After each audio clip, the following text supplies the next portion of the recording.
and players mob him. But Michael Jordan is not only the best basketball player, but he's the most exciting basketball player to ever play. Tatum fires away, pumps it in, 51 for Jayson Tatum. The Big Three NBA podcast is powered by Prize Picks, the exclusive daily fantasy partner of the CLNS Media Network.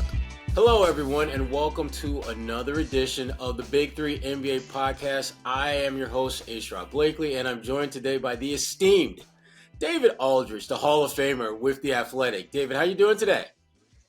My man, I'm doing okay, Sherrod. Good to see you.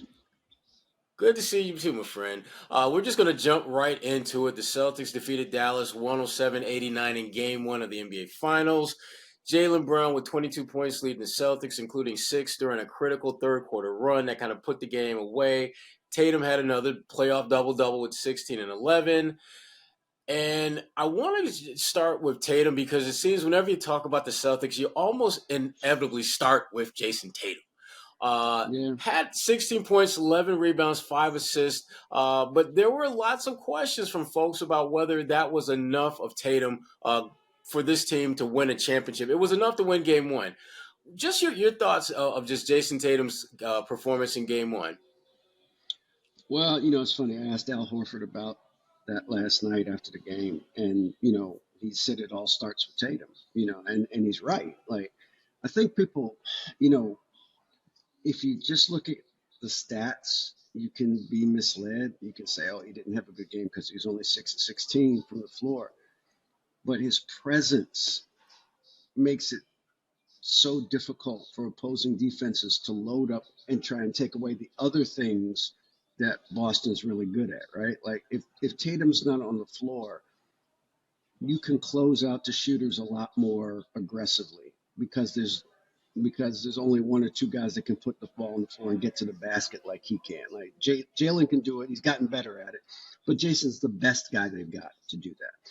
And that just creates so much pressure on defenses that even if you try to get the ball out of his hands with a double, now you're 4-on-3. We all know what Boston does when it's 4-on-3. It does not matter who has the ball.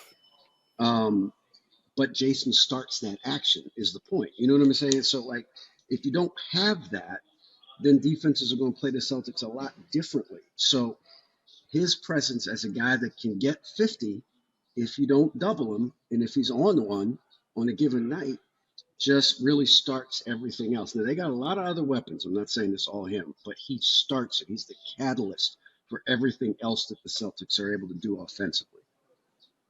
Why do you think it is that him, maybe more than any other top 5, top 10 player, seems to, even when he puts up a performance like last night, for example, there's this element of criticism levied his way that seems a little bit different than, let's say, an Anthony Edwards or Jokic or guys that are in that classification. Why do you think he seems to kind of come over maybe a little bit more scrutiny than some of the other top players in the league? Oh, look, it's simple. They haven't won anything yet. Well, I say they haven't won anything. They haven't won a championship yet. They've been there. Unlike Anthony Edwards, who just got there this year, so it's all new. Minnesota's a hot, new, young team and exciting. And so there's no scrutiny on him because they just got here. So there wouldn't be any scrutiny of him at that level. Jokic has a chip. Jokic has 3 MVPs. So the discussion point is, are you as good as the guy who's got 3 MVPs and won a championship? And he hasn't done that yet. And Boston's been there for the last 5 years. So clearly they're good enough to compete for championships, right? And they haven't been able to break through for whatever reason. I don't think it's all on Jayson. I think some of it is, but not all of it, certainly. So that's why it is. And it's ridiculous, of course, because who would trade what the Celtics have done the last 5 years unless you're the Warriors? You know what I mean? Like, so they're right there. And it's always, look, we're in the what have you done for me lately world, society. So he'll shut a lot of people up when they win his championship. But until then, he's going to get these things. And I'll say this, in all honesty and fairness, like, I think Jayson, like all young players, has had moments of struggle in the big situations. He's had games where he hadn't played well, in the finals or in the championship series. Unfortunately, he got hurt last year in the Game 7. If they win that game, They maybe beat Denver, and it's a completely different discussion, but they didn't. He got hurt. So, so that's what it is. It's the same thing Missoula gets. Missoula's an idiot. Missoula's a dummy, and now he's about to win a championship. So that's what happens in our world. And when you win a champ, even after you win a championship, there's people who are just going to say things just to say things. But that's, to me, that explains why Tatum kind of gets that smoke that other people on his level probably haven't gotten. Yeah, because as someone who watches him play with on a regular basis, it's always surprising to me when I hear the kind of the national narrative about Tatum's not doing enough. I'm like, do you see the open shots that Derek White gets in that corner? Derek White, with all due respect, good player, but there's a reason why you're wide open and Tatum isn't. And Exactly. it just it seems that he just I'd say this year more than maybe any other, he seems to embrace the fact that sometimes less of him is more for the team. I mean, Yeah. and just from your observation of him, I mean, what do you see when you see him now? I think he is much more, and again, this goes to the improvements that they made to the roster in the last couple of years. Doesn't feel the need. Like, I think a couple of years ago, he was under the impression, okay, I have got to score 30 in the playoffs for us to win.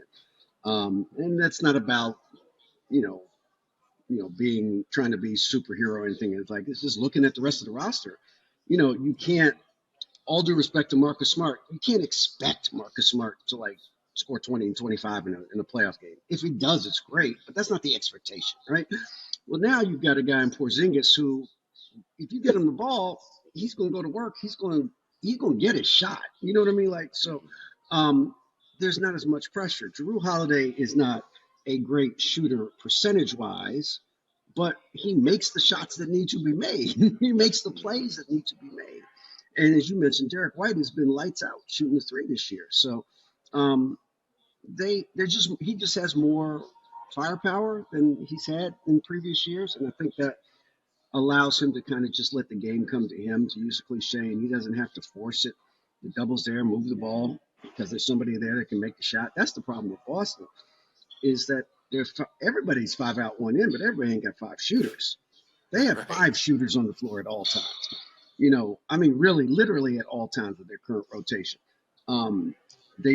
It's just impossible to guard all 5 of those guys. And again, that all starts with Tatum's ability to create and to get to the rim, and Jaylen to a lesser extent, but he has the same skill set now, a very similar skill set.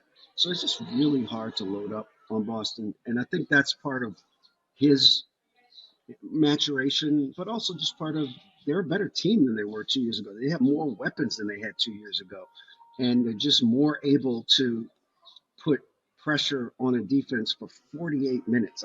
That's what's unique to me about the Celtics, is that it doesn't stop. It doesn't stop, whether Porzingis is starting or Horford is starting. It doesn't stop when they bring in Pritchard and Hauser. It doesn't stop. They keep putting pressure on you offensively. And that's really hard to guard for 48 minutes. Yeah, and I mean, you look at that team that they had a couple years ago, David, and clearly, that team was built in a way back then to where you could see them being one of the top tier teams in the East for the next few years. But I give Brad Stevens a lot of credit for recognizing there were 2 areas that I thought in that Miami Heat series that were clear weaknesses that they needed to address sooner rather than later.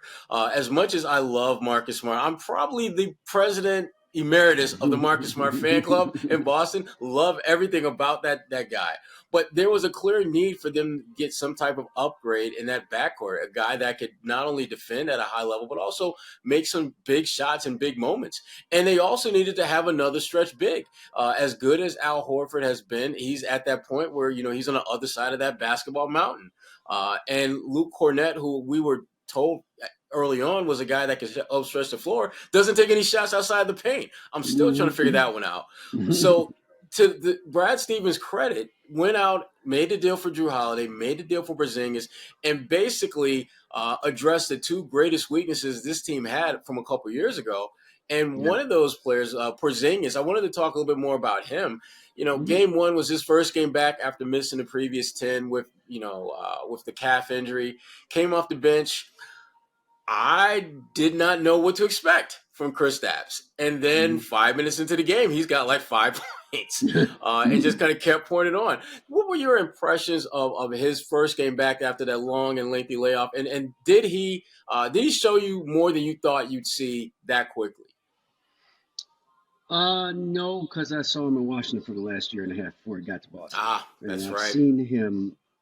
I've seen him do this. This is what he just did it on a really bad team, but that doesn't mean he wasn't doing it every night. Like, this guy gets to his spots now. He has really improved his game the last couple of seasons. He's not at all the player he was in Dallas. He's not that guy. Now, some of that is they didn't use him. They just told him to stand in the corner and wait, which you could do, but it's not, I think, the best way to use him. And I think that's part of the clash he had with Luka, is that he knew that, hey, I can't just be a spot-up shooter. That's not the best way to utilize me. There's things I can do with the ball in the half court. And I love Rick Carlisle. He's a great coach, but he said, well, it's ridiculous for us to we lose when he shoots twos. We're better when he shoots threes. Like, again, you're kind of leaning away from what a guy is excellent at. He's become excellent at being at the nail. He's become excellent at the elbows. He is unguardable at his size. They put Lively on him. He went right past Lively and dunked on him. So quickness, he goes, if you're quick, he shoots over you. If you're slow, he goes past you. He's 7'2", so when he does the rip through move, his elbows hit you in the face, you back up and he shoots the shot. So that, it's really hard to guard this guy now. And he gives them that dimension. And to your point, I think Brad Stevens should get all the credit in the world for identifying that. Because when you think about it, I think at first glance, most people would have said, why would you bring in Kristaps Porzingis when you've already got two great scorers in Tatum and Brown?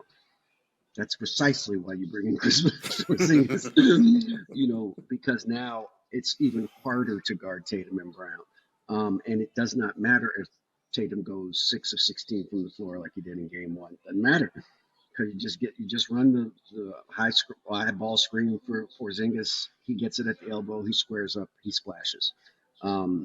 He is lethal now in the mid range, and so he really makes them a completely different team. And to your point about Giroux, I just think Giroux just wins, right? He's a winning basketball player.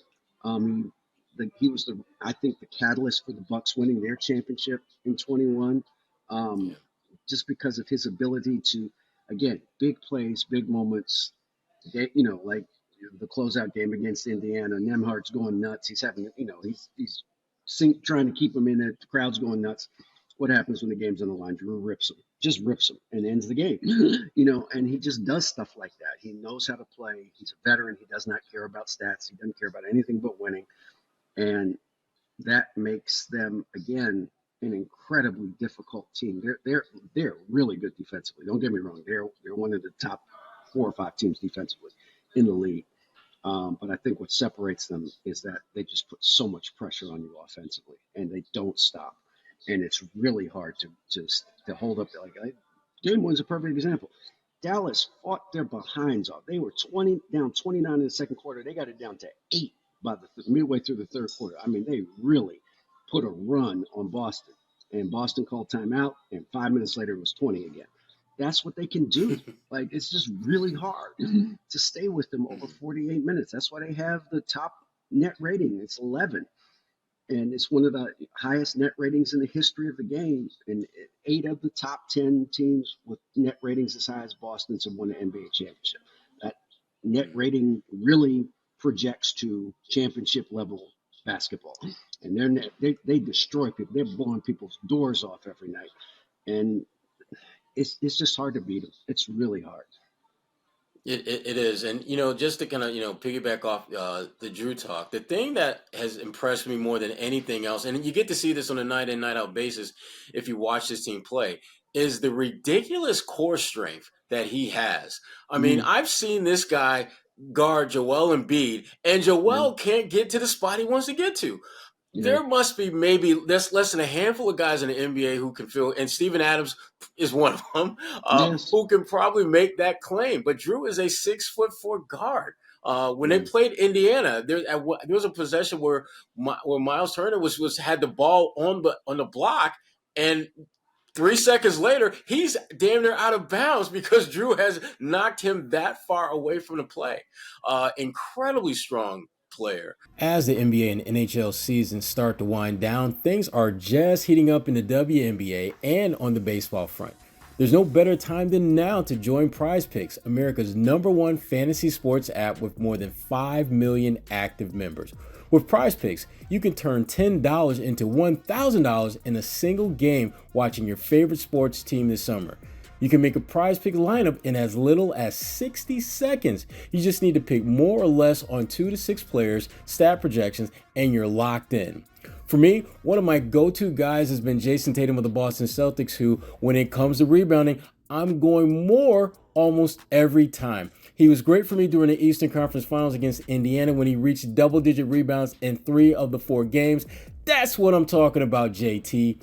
Download the app today and use code CLNS for a first deposit match up to $100. That's right. Just download the app today and use code CLNS for a first deposit match up to $100. Pick more, pick less. It's that easy.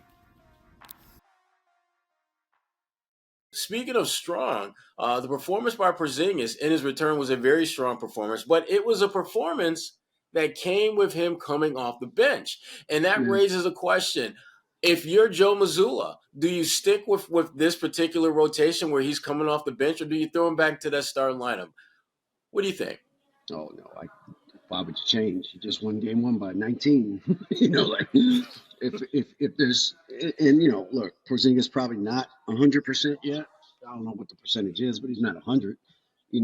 They said it was no minutes restriction, but obviously I'm sure they had him on a pitch count, and they're going to have him on a pitch count throughout the series. So why wouldn't you do that? Al, you can trust Al, obviously. At the start of games, he comes out with great energy. He blocked Luka's shot on a switch, early in the game, kind of set a tone there defensively. So you're not losing anything by starting at suit. They went 14-2 in the playoffs without him. You know what I mean? Or 12-2, whatever the number was. So they're fine. Why would you change that? And as long as KP is cool with it, and he said he was cool with it coming off, and played like it. Didn't seem like it bothered him at all. So he's still playing with most of the starters anyway. So it's you're just limiting his minutes at the start of each half, which is probably a smart thing because you can lean into Tatum and Brown early on in a game, and Derek White to a certain degree, and then you're bringing a guy off in KP that really, messes with anybody's defensive rotation, but with Dallas especially, I thought it was the one chance Dallas has is that Lively is their best big man defender in space. He's very good at it. He can handle that switch if it's a switch, but he couldn't handle Porzingis, and nobody could. They put Luka on him. They put Derek White on him. They put Hardy on him. They put everybody on him. He had one of those. He was on a real heater last night. Now, I'm not saying that's going to be the case all the time. Maybe they double him a little earlier next time, get the ball out of his hands. But again, when you double Boston, it's 4-on-3. They kill 4-on-3. Kill it. Yeah. They have all year. Yeah. They have. And the thing that this game highlighted, first of all, you're right. I mean, Porzingis was the matchup nightmare that we all envision him potentially being. A guy that whether you went big, small, no matter what type of defender, he always had some type of advantage that he has the skill set to exploit. And when you start looking back at game 1, it seems like, obviously defending Porzingis was a problem. I thought Jayson Tatum's drive and kick game was a problem because he was getting others involved. Jaylen Brown got into his bag when he wanted to and was able to kind of get pretty much what he wanted to when he needed it.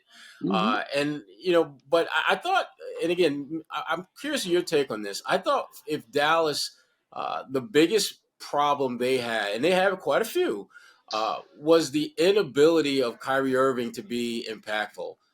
For those of us who've watched Kyrie come into the TD Garden since that Brooklyn Nets, playoff series win where he stomped unlucky, Kyrie has not been very good. And he's been consistently bad. And game one was another one of those games. 12 points, 0 for 5 on three-pointers, 6 for 19 shooting. How big a factor is Kyrie's inability to get going to Dallas's troubles? Because they got a few issues, but where would you stack that? Is that maybe number 1, 2, top 3? How would you stack Kyrie's game being problematic for Dallas in this series? Well, they obviously can't win without him and Luka being great, right? I mean, those are their two best players. They have to play great for them to have a chance, and they did play great. They've been great the whole playoffs. He just missed. I'm just not a big believer in, buildings or the history or all that. He missed. He was wide open. He had three wide open threes. He missed them. He doesn't miss those usually. You can tell he made two ridiculous shots fading away, coming across the lane. So it's not. I don't think it has anything to do with the venue. He just missed open shots. I don't think he's going to keep missing open shots. It's because he's just been playing so well during this postseason. And the shots he missed were big ones. He had one that would have cut it to 12. He had one that would have cut it to 9. Those are momentum shots. And the shots, because he missed those shots, instead of Dallas only being down 6 or 7 after 3, which is manageable for them with Luka and Kyrie in the fourth quarter, they were down 15 or 16. And that just is harder. That's really hard to overcome. So I don't think he's going to keep missing. I think he's going to they'll do things. They put the ball in P.J. Washington's hands a little bit in the second half to kind of let Kyrie and Luka play more off the ball. Luka got going a little bit. Kyrie didn't. I think he will. I don't think he's going to keep missing open shots because he's too good a player. So the issue, though, to your point, is that Dallas has other issues besides that. Their other players did not do very much in game one. Derek Jones, P.J. Washington, guys that Maxi Kleber, guys that they need to make shots. They're the guys that they're in the corner, getting the corner threes. They had one corner 3 last night. That's not Dallas's game. Dallas's game is corner 3. They hung them, and they had 1 in game 1. That's not enough. It's not close to enough. They got to get 5 or 6 corner 3s to have a chance in this series every game. And so those guys have to make more shots, but Kyrie's got to make more shots. And I don't think there's any question about it. Luka had 1 assist. I mean, that's not his game. Right. That's it. His game is spraying the ball all over the place. But those guys have to make those shots for it to be effective. I think Dallas will make more shots. I don't think the series is over. I just think Dallas's problem is the same problem everybody else has. How do you get enough stops to stay in a game with the Celtics? How do you get enough stops? Because they never, well, I shouldn't say never. They rarely have nights where everybody's off.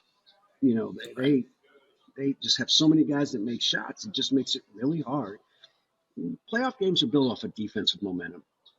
You win playoff games when you get 4, 5, 6 stops in a row. You get a couple of turnovers. You get some runouts. You get a wide open 3 in transition. You get a transition dunk. You get a trailer 3. That's how playoff games are won. And you got to get 4 or 5 stops in a row. And it's been very difficult for teams to get 4 or 5 stops in a row against the Celtics offense so far. Yeah, and the other factor in all that, is the lob, that which was such a big part of Dallas's offense that it was a complete non-factor in game one. And I thought that was a little bit surprising. And obviously having Porzingis back gave them an additional rim protector, but I thought Boston's guards did a much better job of crowding Luka and crowding Kyrie when they were in that that lob throwing position. It's when I looked, because I went back and looked at the game this morning, and there's a lot of things that Dallas really needs to improve upon. Not major overhaul, but there's just so many little things here, a little there, a little there. I'm not sure if they can kind of put it together and make this a 6-7 game series the way I think a lot of people envisioned. Go ahead.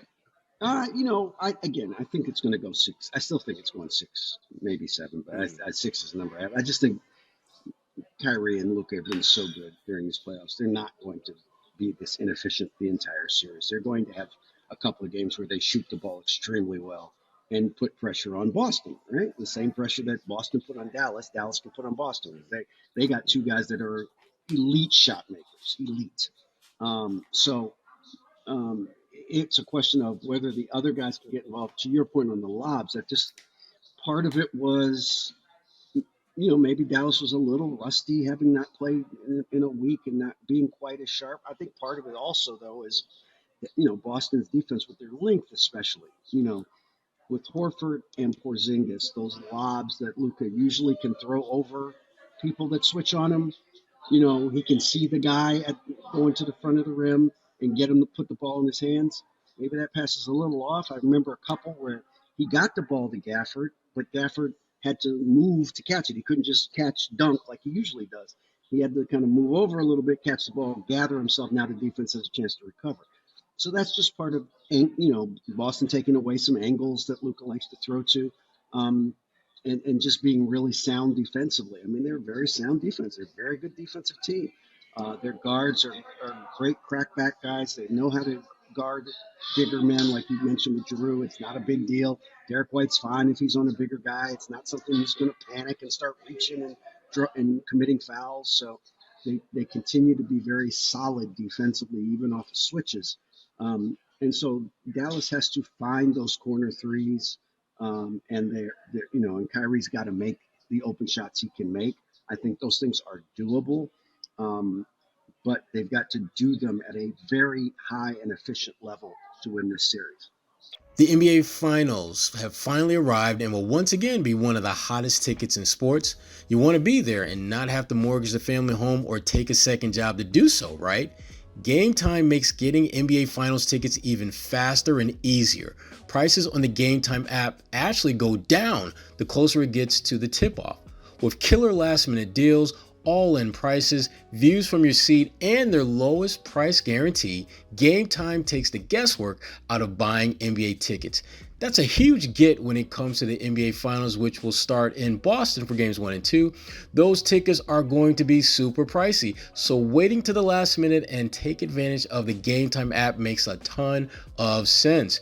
Here in Boston, every season is sporting season, so for me, the Game Time app makes it super easy to find tickets for just about every sport in my area, which is great this time of year when family or friends pop into town at the last minute and you're scrambling for something to do that won't break the bank, like, getting tickets to the NBA Finals.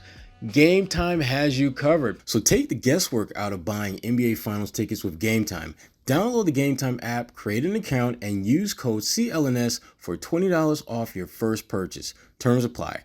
Create an account and redeem code CLNS for $20 off your first purchase. Download Game Time app today. Last minute tickets, lowest prices, guaranteed. Yeah, and both teams find themselves in very familiar places right now. The Celtics up 1-0 in the series. Dallas down 0-1. But here's the thing. Boston's only lost 2 playoff games, and they were both game 2s. Right. Dallas is 3-0 in the playoffs in game 2s. So, I mean, do the Mavs have an actual advantage going into this game based on that? Or what are your thoughts? I wouldn't say an advantage, but I would say that they're not going to be shook being down 0-1, like you just said. They've been down 0-1 most of the playoffs. Like it's rare when they win game 1. They usually do lose game 1, and sometimes badly. So they're excellent at adjusting. I think Jason Kidd has been masterful this year in making adjustments after game 1 and throughout series. So I think they will adjust it. But I do agree with you. I mean, obviously, you're looking, all Dallas has to do is split. I mean, so they still have a chance to split, and we'll see if they can do that in game 2. I think they will make adjustments. I think they will attack Porzingis in different ways at both ends of the floor than they did in game 1. I think they will put the ball in PJ Washington's hands a little bit more and allow Luka and Kyrie to come off the screens and to move without the ball and maybe get some open looks. I think there's things they can do. I don't think the series is over by any stretch of the imagination. And Boston's been a little shaky in game 2. So we will see. This is a maturity game for me, Sherrod. Like, are you guys mature enough to not settle for the one win at home and to, put pressure on yourself? Now you got to go into a hornet's nest if you lose game 2. Now You're going down to Dallas. It's 1-1. Dallas has momentum. Their fans are going to go nuts. It's a great atmosphere down there. Or are you going to take care of business and really put the hammer on them in game 2 and make them look uphill and say, oh, snap, we got to beat these guys 4 times in 5 games. And the doubt starts to creep in, and that's when you can end the series quickly, right? So we'll see. It's a maturity game for Boston as much as it is, to me, a talent game in game 2. And you mentioned some of the adjustments that Dallas could certainly make going to game 2, but from Boston's perspective, obviously they won, resoundingly. And other than that third quarter stretch where Dallas made it competitive, got it down to 8, the Celtics pretty much controlled the action. What adjustments do you think Joe Mazzulla is looking to make or thinking about making going into game 2? I think the main thing to me is to make sure that Luka stays a scorer and not a passer. I think they can live with that. They didn't have to double Luka at all. Maybe they just, you would think they would continue to do that as long as Luka doesn't abuse that and become more pass first, which is really when he's at his best. But I think, to me, I don't really see a whole lot of adjustments that Boston has to make. I think it's Dallas that has to make all the adjustments, or most of the big adjustments in this series. I think for Boston, it's just making sure that you don't get careless with the ball. I think Dallas will be even more aggressive defensively in game 2 to try to get the game sped up a little bit so that they're in transition rather than Boston being in transition. You mentioned Porzingis. The other thing he did was he had 3 blocks in the first half, that got Boston out and running. So Dallas will think, hey, if we can really crowd Tatum, really crowd Brown, make them put the ball on the floor, be aggressive. We'll see how the referees call the game. Every game's called differently in the playoffs. If they allow us to get away with a little more contact, we can turn the game that way. And I think that's, I'm sure Dallas is going to play. And Dallas is certainly going to play with more of an edge, I think, because they know it's going to be really hard for them if they go down 0-2 without home court advantage. So, you're going to get Dallas's best shot in game 2. Absolutely. Can't wait for game 2. Something's got to give. Either the Celtics, second game 2 struggles or Dallas's second game success. Something's got to break. We'll both be there for that, I'm sure. And again, this is the Big 3 NBA podcast of Sherrod Blakely. My guest today, David Aldridge of The Athletic. David, thank you so much for your time. Much appreciated. And again, follow his work on The Athletic. Had a really good piece the other day about the 2 Wizards in this series, and our good friend Porzingis and big fella coming off the bench for them, Gafford. Yeah. Really, really good story. I totally forgot that they were actually there at the same time. I knew they played in Washington. I forgot that they were actually Gafford was his backup. So that was a really good read. So I encourage folks to definitely check that out, as well as the rest of David's content on The Athletic. Again, for David Aldridge, this is Sherrod Blakely, and this is the Big 3 NBA podcast. Thanks so much.